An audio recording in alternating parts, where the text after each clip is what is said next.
Hi everyone, Mike again with MEG Motors. Today we're going to be taking a look at this Homelite blower. I bought this on Facebook Marketplace with two other pieces for $20 total. So I only have about $7 tied up in this one. It looks like a fairly low-end blower. It doesn't even have a trigger. It's fixed speed and doesn't have a lot of features. So it's not going to be worth a ton of money when it's fixed, but it's worth fixing, I think. Like all these engines, we need three things to make this one work. We need spark at the right time. It has to not only spark, but it has to spark at the right time. We need compression and we need fuel. And I pulled this one through. It feels like it has enough compression to run.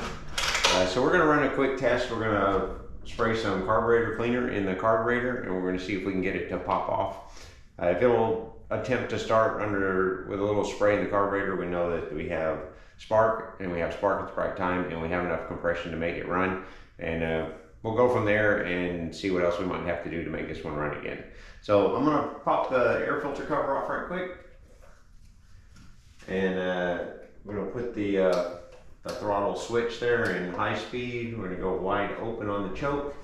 We're going to spray a little carburetor cleaner in there. And we're going to pull it through a few times and see what it does.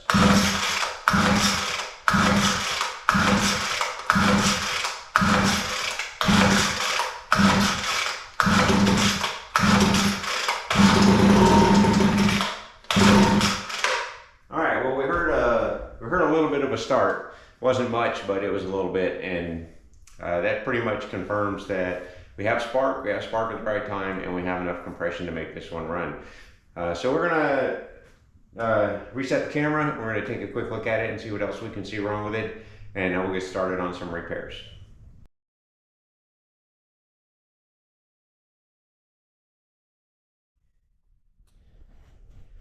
All right, so taking a quick look at this one, we can see it's dirty, so it's obviously been used. I noticed over here the primer bulb is actually cracked already, and so that's obviously deteriorated. We have one fuel line down here that is broken off from the carburetor. The other fuel line feels relatively hard. Not the worst I've felt before, but certainly not soft and pliable like it should be. So we definitely have some fuel issues we have to deal with. We're gonna pull the carburetor off of this. We'll put a new primer on it, put some new fuel lines in there, and we'll see what else we might see wrong inside there with the carburetor. I pulled the cap off earlier. There are fuel lines in there. Not sure if you can see those, but there's the pickup line. So I've seen worse. I've seen them where the lines are completely broken off inside and laying in there in pieces. It's obviously dirty, like I said. I don't know what's gotten all over it. I don't know if that's paint or what, but it hasn't led a sheltered life, I don't think. So anyway, let's get the carburetor off of this one and see what we see inside and see if we can make it run again.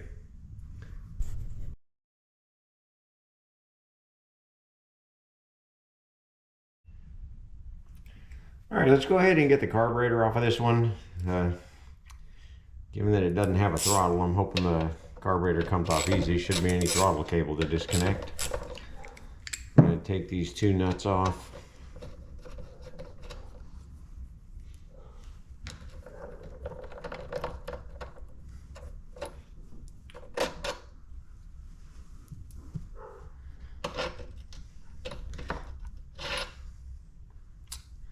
All right, and there we are. We have our carburetor. Let's see if we can tell what kind this one is. Yeah, this is one of those off brands. Typically, you'll see either a Walbro or a Zama. This one has one of these Ruing carburetors. I'm not real familiar with that brand, but I've seen a few of them. They're not too much different inside, and typically we can make them work. So I'm going to take a few minutes and clean this one up, and then we'll tear it apart and see if we can get it fixed up and ready to run again. All right, so let's take this one apart and see what's going on in here. This is a diaphragm style carburetor.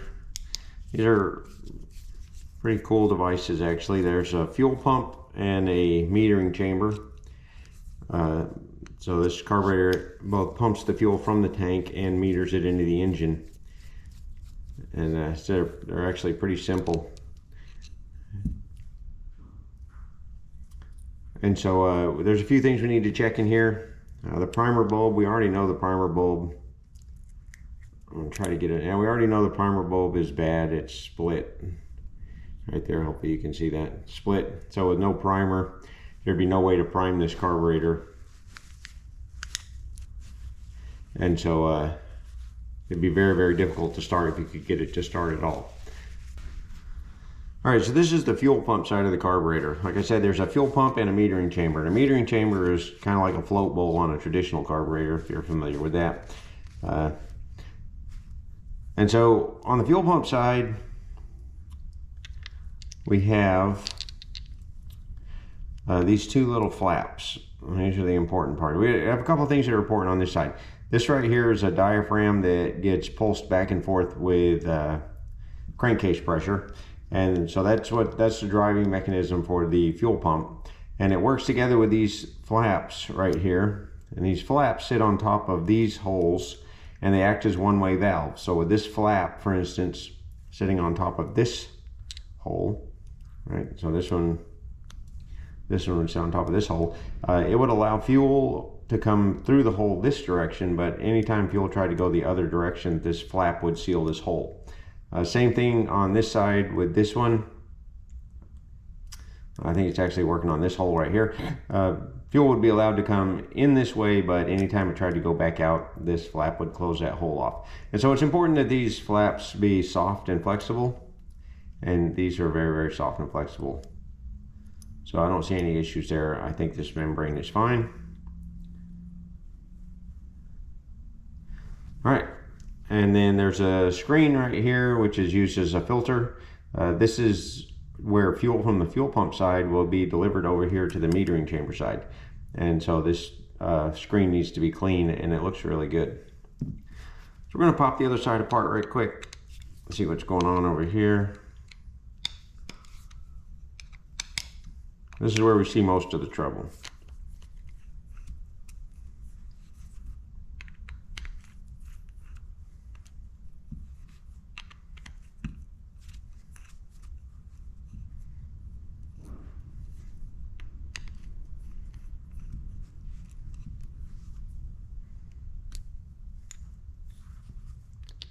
Yeah, this is pretty typical for what we see.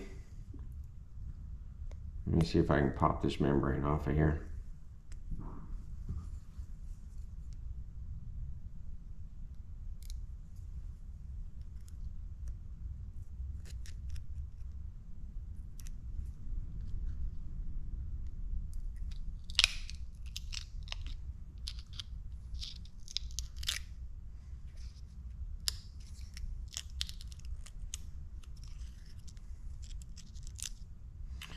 All right, so this piece right here is called a metering diaphragm, and it basically takes the place of like a float in a traditional carburetor.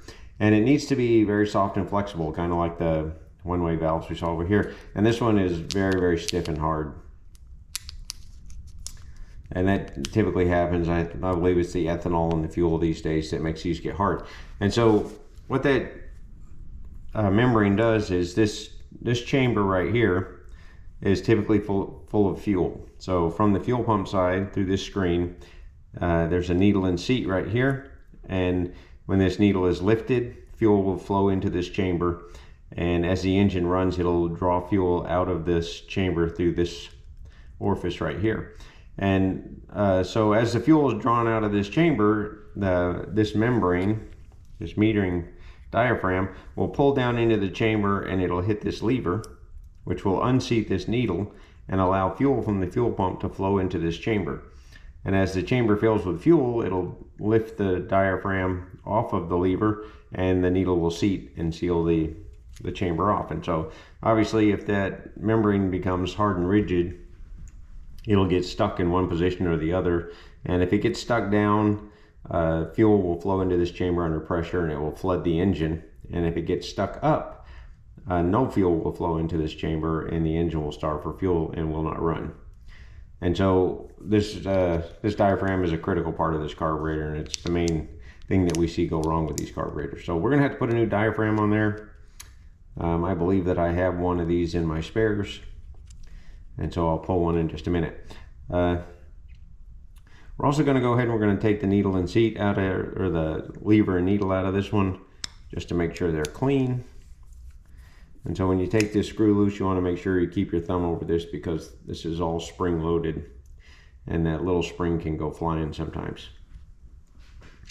And so I want to look at our needle here and make sure that it's clean, and hopefully you can kind of see that that has some silver stuff on it and a black ring around it. It should all be black. And so what we're going to do, we're going to grab a little carburetor cleaner. We're going to spray it on our rag right there. We're just going to spin this needle right over there. And you can kind of see the dirt that comes off of the needle. So we'll keep doing that until we don't get any more dirt off of the needle. And once it's clean, we'll dry it off, because that carburetor cleaner can sometimes react with the rubber. And yeah, so now we see that needle looks better.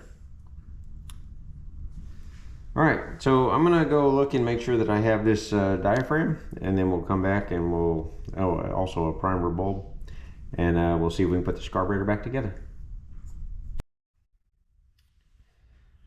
Okay, so I looked through my spares and I did have the parts we need. I had a new primer bulb right here, and I have a new metering diaphragm. This one is a little bit different in that it has an extra hole over here, a little extra material, an extra hole, but that won't hurt anything in this case. It'll work just fine on this carburetor. So we're gonna start putting this back together. First thing we're gonna do is we're gonna put the fuel pump side back together. So not much to do there. We'll plug that in. We'll put our new primer on, and we'll put the retainer back on place. It only goes on one way, and 2 screws.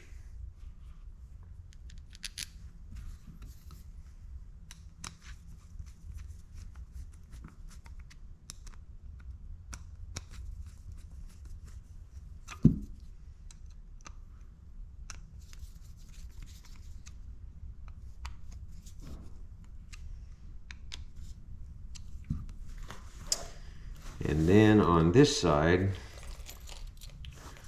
there's one small piece of the metering diaphragm that didn't quite come off, so I'm going to clean that off right there. There we go. We're going to put the needle back in.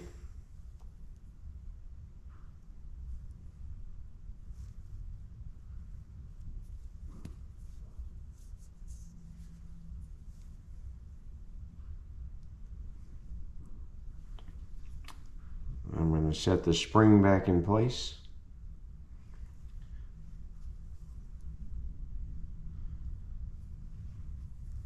Put the metering arm back on its shaft. Then I'm going to set this in. I'm going to set the lever on the spring first and then work it up under the needle.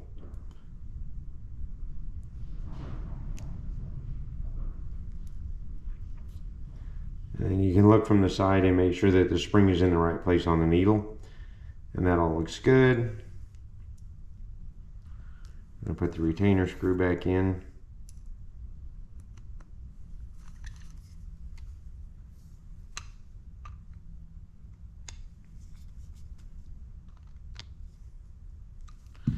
All right, the gasket stayed on, so we'll put our new metering diaphragm in place right here. And we'll put the cover back on.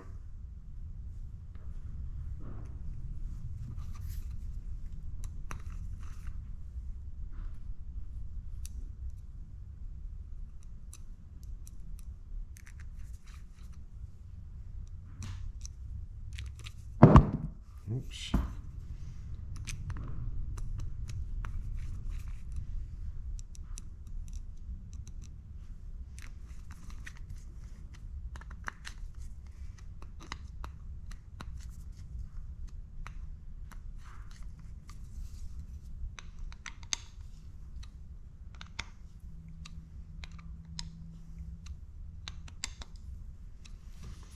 All right.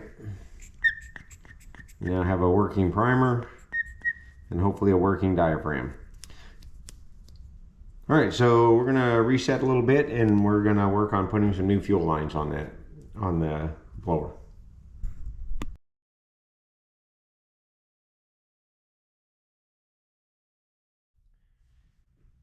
All right, so we're gonna work on putting some new fuel lines on this blower, and the first thing we need to do is pull the old fuel lines out.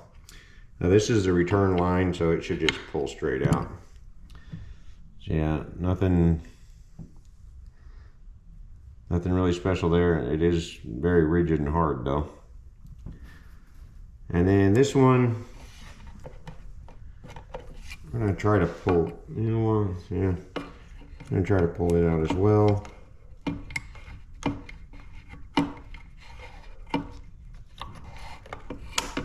Well, at some point,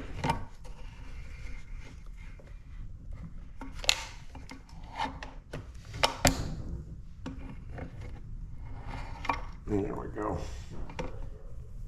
So it had an old fuel pickup inside, which is pretty nasty. We may have to replace that.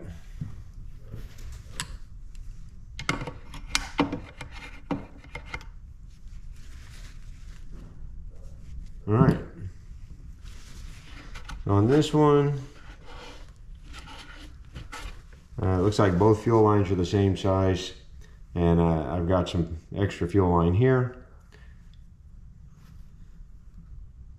So we're gonna cut a taper in this one and try to put the return line in first.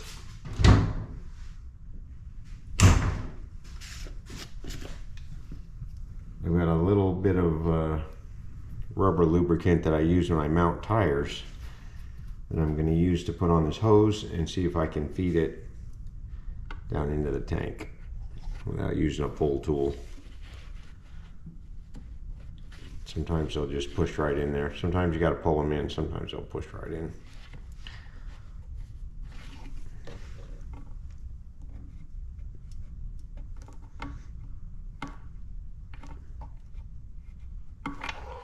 Yeah. So that one pushed right in. No real trick there, just a little patience.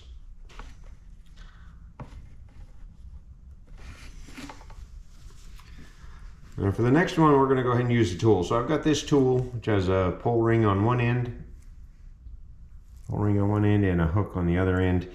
I'm going to feed that in to the tank and pull it back out the filler neck.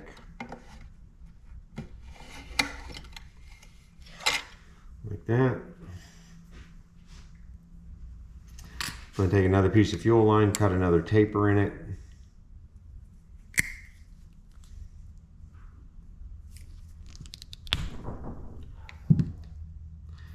And then I'm going to take an awl and I'm going to poke a hole in it. And then I'm going to feed that onto this tool.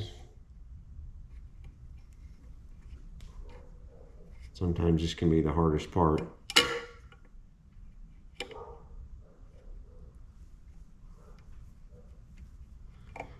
Here we go.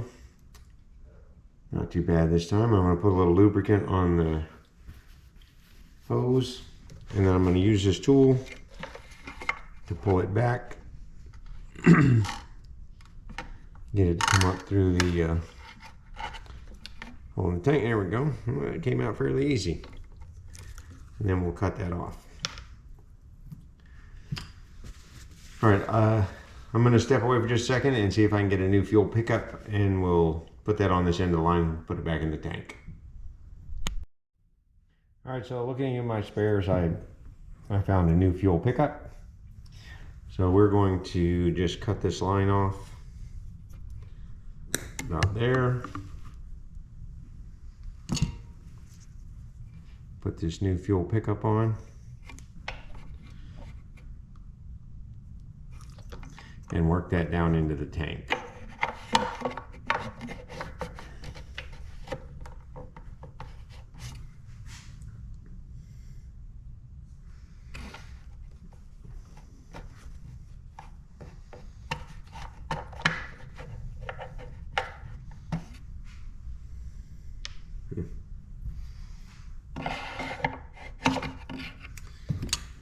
go. All right, that looks good. So now we need to put the carburetor back on, hook these fuel lines up. I also wanted to point out on this carburetor, I'm not sure how well you can see the adjustment screws. They use several different shapes on the top of these screws for some reason. I don't know why they don't just put slots in them. I guess they don't want people to change the adjustments, but this one has an adjustment type called Pac-Man. So the head of the screw is basically round with a small chunk taken out of it, and you need a special tool to adjust this carburetor. I'll show you those tools in a few minutes when we get ready to try to start this one back up. All right, so let's put this carburetor back on and see if we can get everything hooked up and try to get this one to run again. So we're going to slide the carburetor on right there. We're going to, let's see, slide the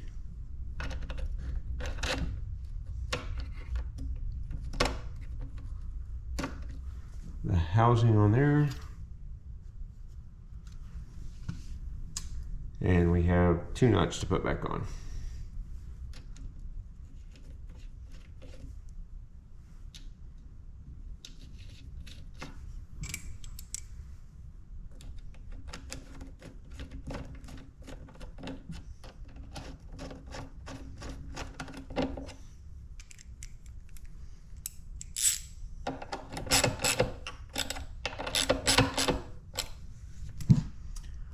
All right, we need to hook our fuel lines up.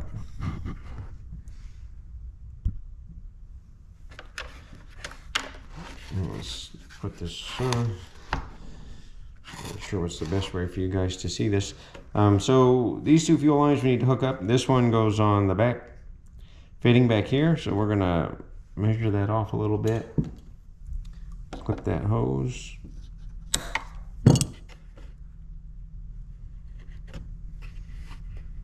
Put that one on, and then this one goes on the front fitting. Clip that one off.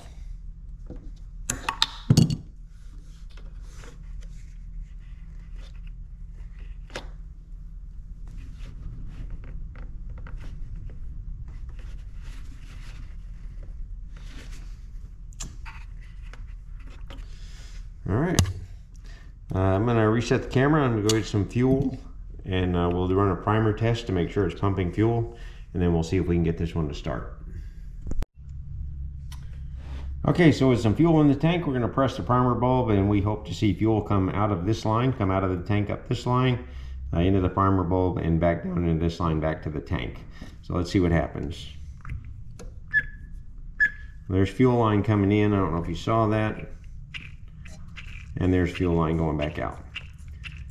All right, so with that done, we should have a carburetor full of fuel, and we should be ready to try a start test on this one.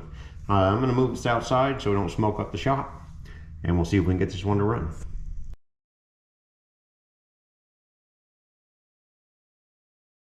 All right, so we have some challenging conditions outside today, so we're going to do our test start right here. I'm going to put it on choke. It doesn't have a kill switch, and it's only got a 2-position throttle. It's either wide open or stop. So we're going to go to wide open, full choke, and we're going to give it a few pulls and see if it'll start.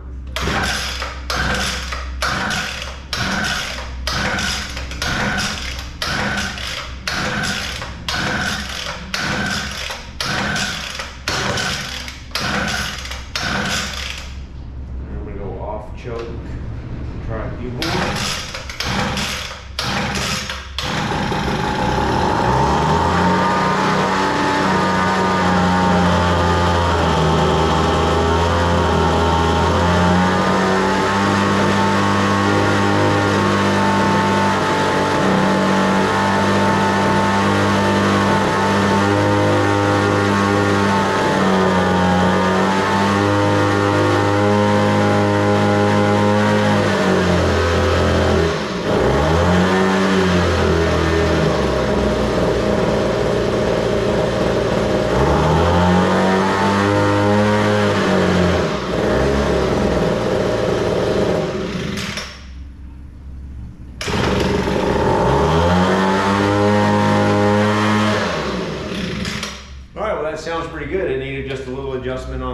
top end screw, the high speed screw, is a little too lean. I had to open it up just a little bit, but yeah, now it sounds good, and it starts easy, runs good. So I think this one's fixed and ready to go back to work. I also did a little cleanup work on the black stuff that was sprayed all over this one. It came off relatively easy with some gasoline. So it looks better now and it runs good. So I think this one's ready to go back to work.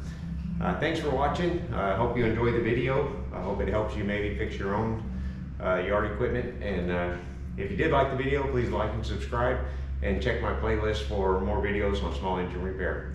And we'll see you on the next one.